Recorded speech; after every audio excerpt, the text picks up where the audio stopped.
Restroom. Okay, so jungle dynamics is what we're going to talk about right now.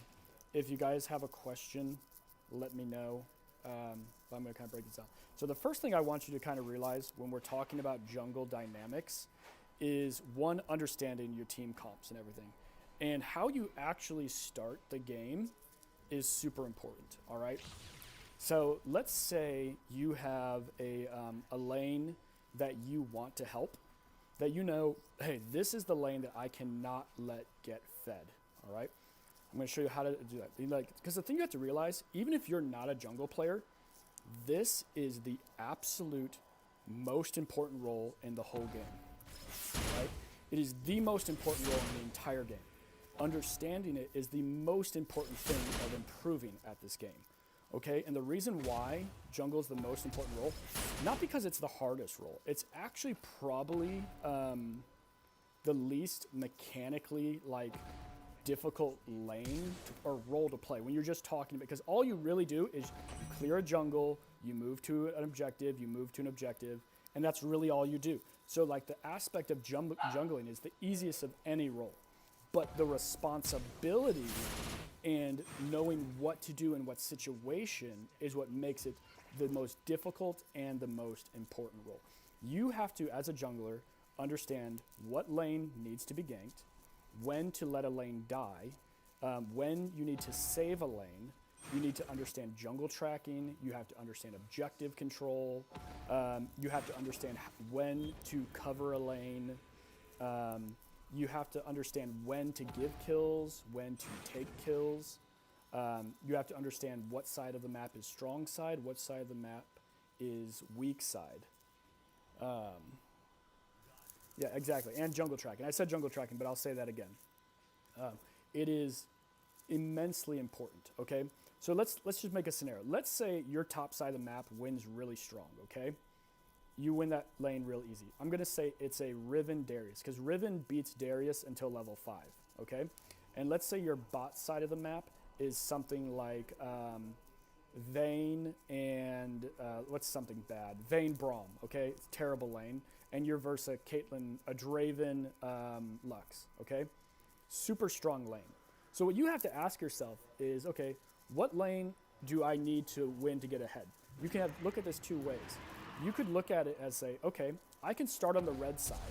And by starting on the red side, what I'm doing is I'm turning this into the weak side of the map. I'm turning my Vayne Braum into the weak side of the map. And the reason why, it's because I'm going to be rotating this way most likely. Because most of you are going to do a clear like this. Doom, doom, doom, and head this way, okay? That's what it is. Now, of course, you could do a clear where you start here, then move here, and then if it still looks like it's dead, then you move somewhere over here, okay? That would be a doing a rotation like that, which is typically the rotation I want to do, because I like to start red with Lee Sin, almost always. But if I know the side of the map I want to gank is the bottom side, instead of making it weak side, what I'll do is I'll do a partial rotation, which is something like this. I'll start red, and then because I know I want to gank bot, I'll move over to Krugs. I'll see what it looks like after that. If it still looks good, then what I'll do is I won't go that way, but I'll come around this way, and when I go through, I don't do this. I don't do this. If I still don't think it's good time to gank, I'm going to hug the wall, and I'm going to move up this way, and I'm going to kill the River Scuttle. This is giving me maximum time efficiency, okay, in order to decide whether or not I can gank bot. Because the truth of the matter is, Draven Lux shits on Vayne Braum. It shits on it. So I'm giving myself maximum time, and then this also what it does is I'm realizing, this is what I would do in this game, okay? I'm also realizing that the enemy jungler is going to realize that his top lane probably needs help, and he's probably going to start red, and he's probably going to make a gank top. And so if he does what I think he would do, that then gives me the opportunity to come over and do a counter gank, okay? That's why I would do something like this. If nothing still sets up and the enemy jungler does counter gank, then that gives me the free opportunity to go through and completely clear his jungle, okay? This is basic jungle pathing and understanding. Because I'm a jungler, I understand that this champion most likely will start here, and because this champion's weak, he's probably going to rotate around this side of the map in order to help, because he knows if Darius beats Riven early, Riven's useless for the whole game, okay? Because Riven only beats Darius early. It's the only time, all right? So that's like basic beginning of like jungle starting out, okay? Now, the other thing that I could do, let's say you're not a champion like Lee Sin, okay? A champion that can't do a clear like this. Because some champions can't do a 1, 2, 3, 4 type clear. It doesn't work for their kit. They need to scale more. Like, let's say you're a champion like Evelynn, okay? So what you could do in that situation, if you're a champion like Evelynn, is instead of starting red, even though red is the better start, you could do a blue, then Gromp, then Wolves, and rotate this way. Because you trust that your top lane should win, and you want to help your bot lane, okay? Now let's say, obviously, if that's not what you want to do, you want to help the stronger lane, then you can start on the weak and just tell the weaker side to play safe. Then you start obviously on the weaker side and rotate that way, okay? That's basic strong side, weak side of the map, okay? And then also, if you're a team, if you're the player, okay, you have to understand strong side, weak side of the map. This is why I said understanding jungle is the most important role in the entire game.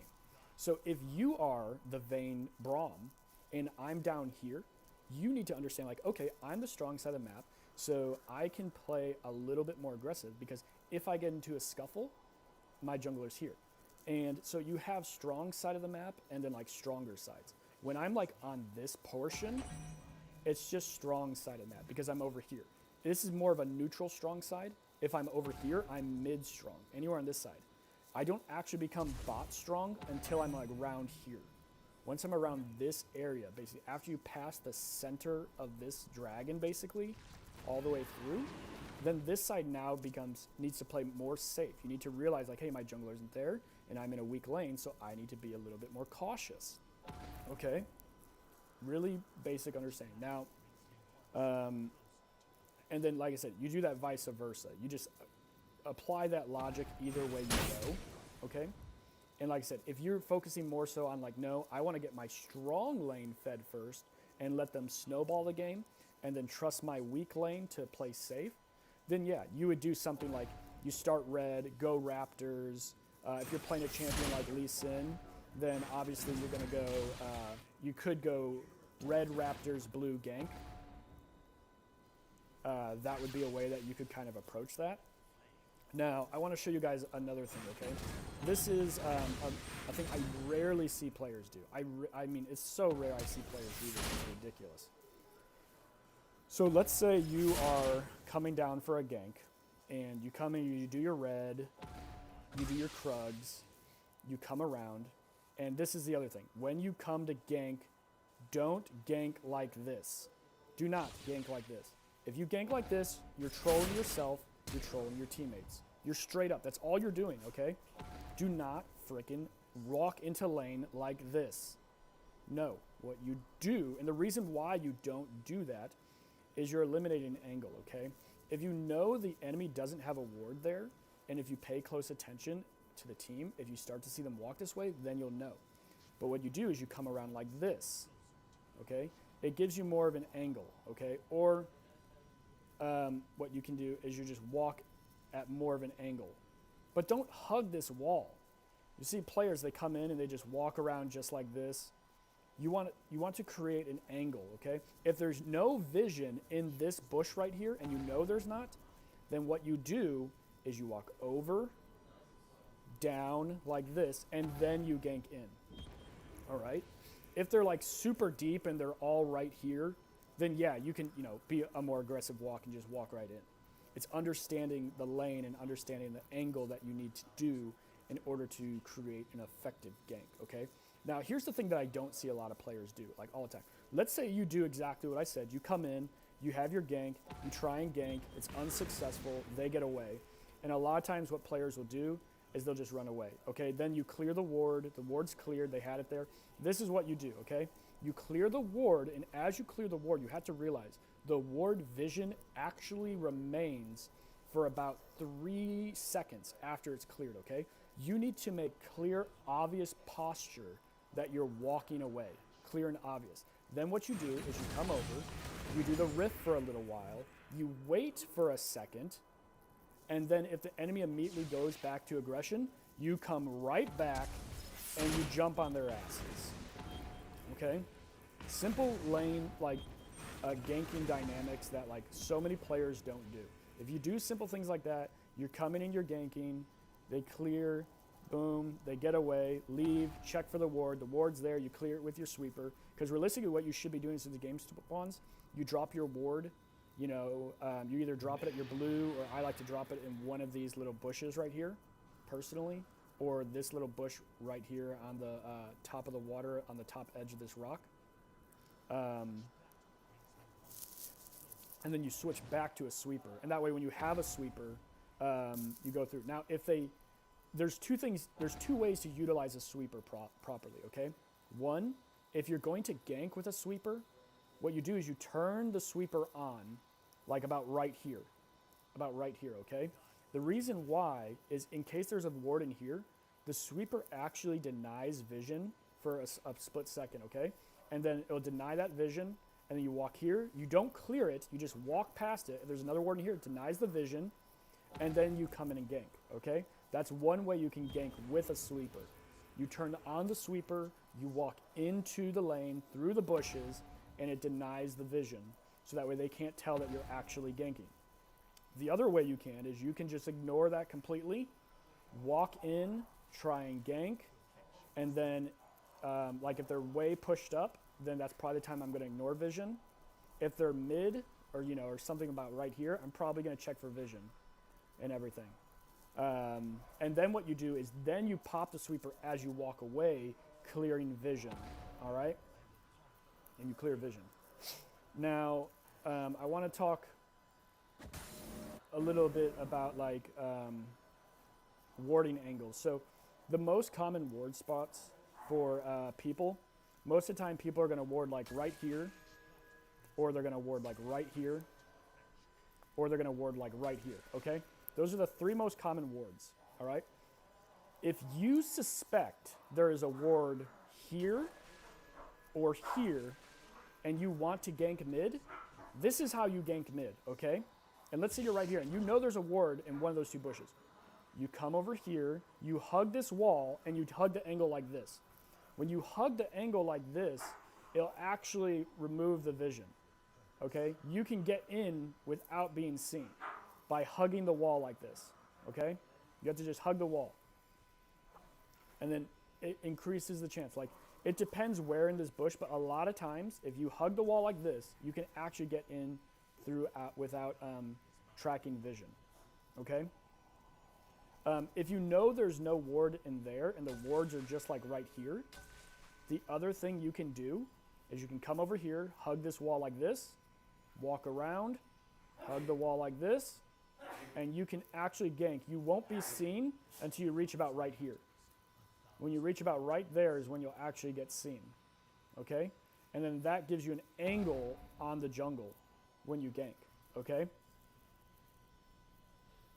Understanding, this is why it's so important to understand where wards are. So often players think, oh, I just need to clear the ward. No, sometimes using the ward actually gives you an advantage. If I know the ward's there, I'm like, okay, well, screw your ward. I'm gonna make you think that you're safe. I'm gonna walk around like this, boom. You think you're safe, all of a sudden if you're not paying attention, you're probably not paying attention because you have the ward there and you're paying light attention, so you probably get an easy game. It's the same thing on this side of the map, you know? It's the exact same thing on this side of the map. They got the ward here. You just do that sharp little angle that I showed you. If they got the ward up in here, what you can do is that sharp little angle that I showed you. All right? It's really simple. Because, like, look, you just have to look at see where the vision goes. I can walk into that angle right over there because the vision doesn't reach. See where the vision goes? There's a corner right there, that right over there. See that brick, that rock? It doesn't touch. If you walk in that, you can't be seen. All right? The other thing I want to show you, you see this right here, this little black spot right here? Let's say you're ganking, okay? You're the enemy. you guys just let off a really great gank. Okay, you killed the enemy, you're super strong, and you want to early gank them again. And you're a champion like Lee Sin who's got mobility. All you got to do is stand to the left or right of this Gromp, walk right here, and do one of these. You do that right there, you can literally get into this bush without the enemy even knowing that you're there. Now you do have to pay attention to minion tracking, and all you have to do for minion tracking is watch your side of the map. The minions mirror each other as they walk down the lane. So as long as the minions aren't there, and as you see on your side of the map, if that black line is still there, then you know you're safe, okay? And that's how you know you can walk across, and then as soon as they come, you and your team can just jump in, kill them, blah, blah, blah, and deny more lane. All right? Now, here's the other thing. One of the biggest mistakes that junglers make is they don't understand, like, when to back, okay? You want to... What is that sound? That's what I was saying. I asked people if they heard that sound, and people were saying no, they didn't hear the sound. But you're saying you do hear the sound? I thought I heard the sound too, but people said they didn't hear the sound. I can fix it. Hold on. Hold on. I'll fix it. Give me a second. There you go. Sound better? That should be better. All right. The other thing that you can do, if the lane is, let's say there's no minions in the middle of this lane, and you're trying to get to the opposite side of the map, okay? And you know the minions are all right here, and there's no champions in the middle of the lane. If you're a jungler, all you have to do is literally walk straight down the middle, okay? If there's no minions and no champions, and you know there's not, and you know the minions are over here, and you want to get to this side of the map, and you don't want to walk all the way around here, and because you're like right over here, as long as there's no minions, no champions, you can literally walk just like this, straight down the middle, and no vision will pick you up at all. You'll be invisible.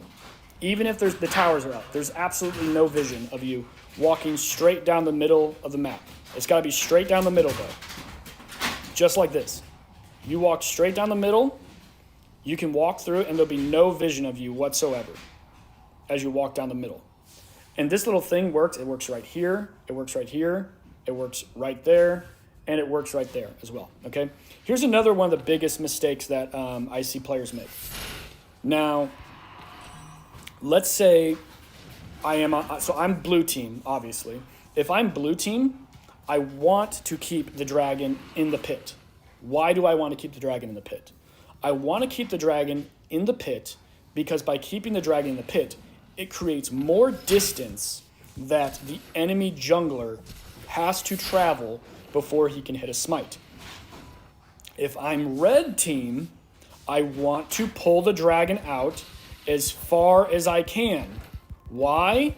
Because it creates maximum distance the jungler has to go in order to try and challenge with the smite. But so often people are red side, and what do? They leave the dragon right here. And then what does the jungler do? He just goes, pop, smite, stolen. But if you just pulled the mother effing dragon out, he couldn't just pop smite. He'd have to pop, smite, walk. Or he'd have to pop, walk, smite. That's all you'd have to do. But no, people they're too lazy to just use basic understanding. Basic, simple, not hard, common sense. If you just take the time to think about it, it's 100% common sense. I'm not saying anything that's difficult to understand. It's perfectly common sense. Here's the other mistake that I let people make when they're warding dragons. So let's say you are the red side of the map. I see people do this all the time. They'll put their wards like right here when they spawn red side. Why? Why are you doing that? You know why? Because you know what the enemy's going to do? The enemy Caitlyn is going to drop her ward, her pink. She's going to see your ward. She's just going to target it and shoot it from right over the wall. Instead, place your ward in a way where it's maximum distance away that they can't shoot it over the wall, but still covers your pink, preferably. It still covers the whole radius of the dragon pit. Now, if you're the blue team, okay, you don't put it right here. You want to put it right here. Why? because this side of the map is stronger for you.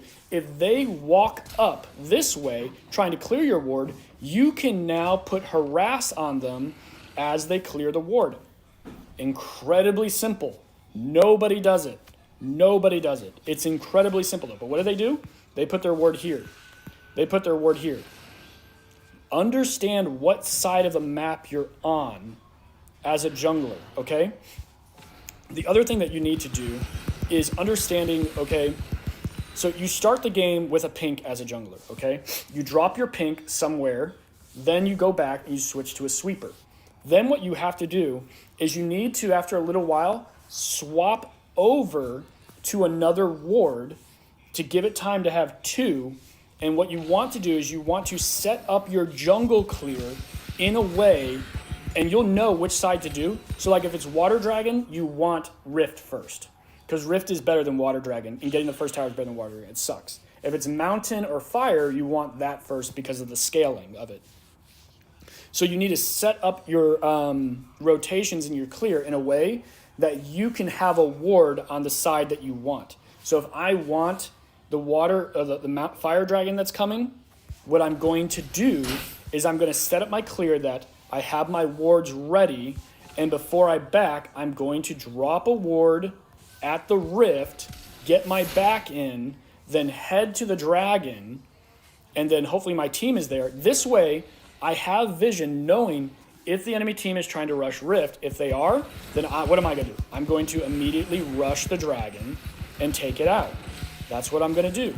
Now, if they don't go there, that gives me the option, if I have a player that stays top, I can have him rotate to the rift while we try and stall at the dragon.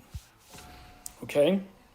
Really, just really basic stuff that nobody does. Nobody does it, ever. They never, ever do it. Okay?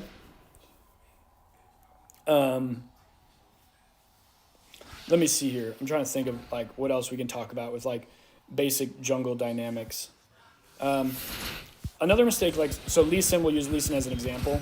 If you play a champion like Lee Sin, who's super strong early, your goal really as Lee Sin, yeah, you want to like get kills and carry the game. If you're playing with friends that you trust, what your goal actually is, it's not to really get kills. Like if you get a couple, you want to get like a couple kills early, but the overall goal after like maybe the first couple minutes, if you get like 2 or 3 kills, your goal now is to actually distribute the kills to your team, okay?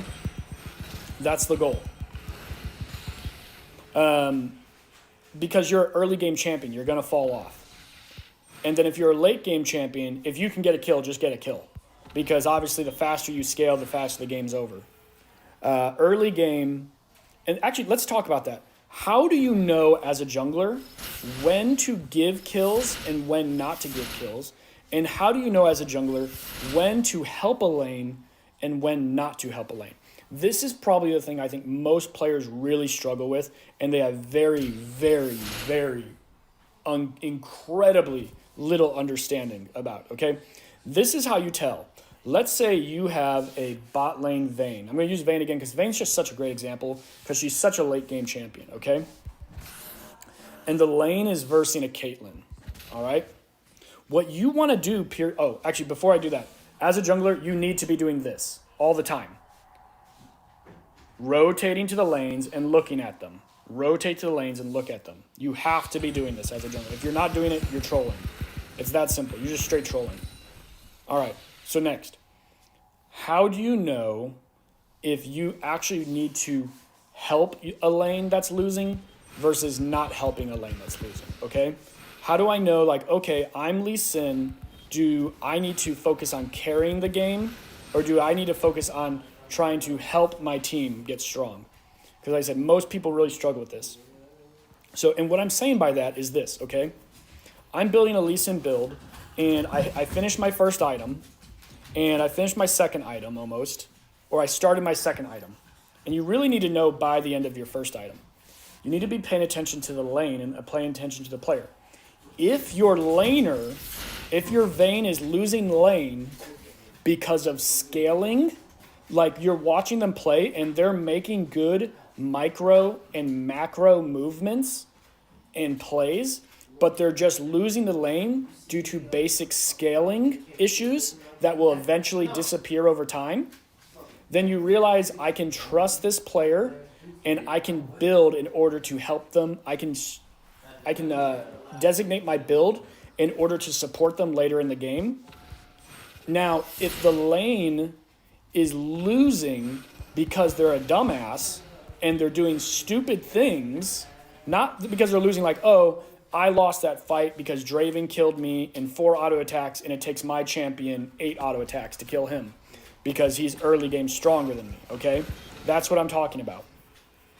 All right? They lose because they're half health, or like they have 10% health, the enemy has 75% health, and they're trying to stay and farm rather than back or something like that. Or, you know, they have an early team, late game team comp versus an early game team comp, and they're trying to fight and win, and they're giving up kills because of that. That's having bad micro and macro. That's a champion. When you see something like that, you realize, okay, I cannot trust this champion to carry the game because they don't understand simple dynamics. I need to build in a way that allows me to carry. If I see that they're playing well, but they're just losing because of simple scaling issues that will eventually disappear because of the champion they're playing, then I know I can build in a way that best suits my team late game to help us win. Use that concept in every single lane. Also, you use that concept with realizing, do I want to give my teammate a kill or do I want to take a kill away? Okay?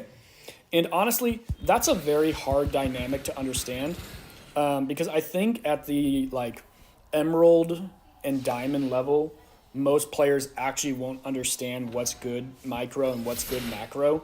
They'll just look at it and be like, oh, you're feeding, you're bad. That takes time to learn. One way that you could basically learn that better is watching me or other streamers or good players, noticing like, okay, I'll be like, okay, I want to give my teammate a kill in this. Like if you're watching the stream, I think it was yesterday, I was talking about how I wanted to give the Gwen a kill because she was playing well. So I gave her the kill. I could have killed it, but I didn't. Because I understood. That's a huge mistake a lot of junglers make. Like I said, if you're a late game champion, then just take the effing kill. Unless, you know, you're getting shit on and you're like, oh crap, I'm bad, I am getting shit on, there's no way I'm going to carry this game, then maybe give it to your early game champion, try and let them carry the game. You also have to understand for yourself, like, when you, if you're like the laner and not the jungler, when you need to surrender the kill also. Okay? Let me think here. What else could I tell you guys about?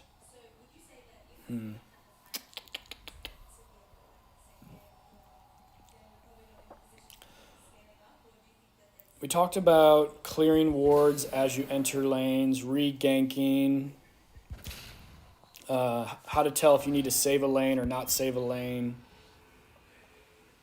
Oh, actually, no, we didn't talk about how to know how do you know if you need to save a lane or how do you know if you need to just let a lane die, okay? This is how you know if you need to save a lane. All right, let's say the lane is,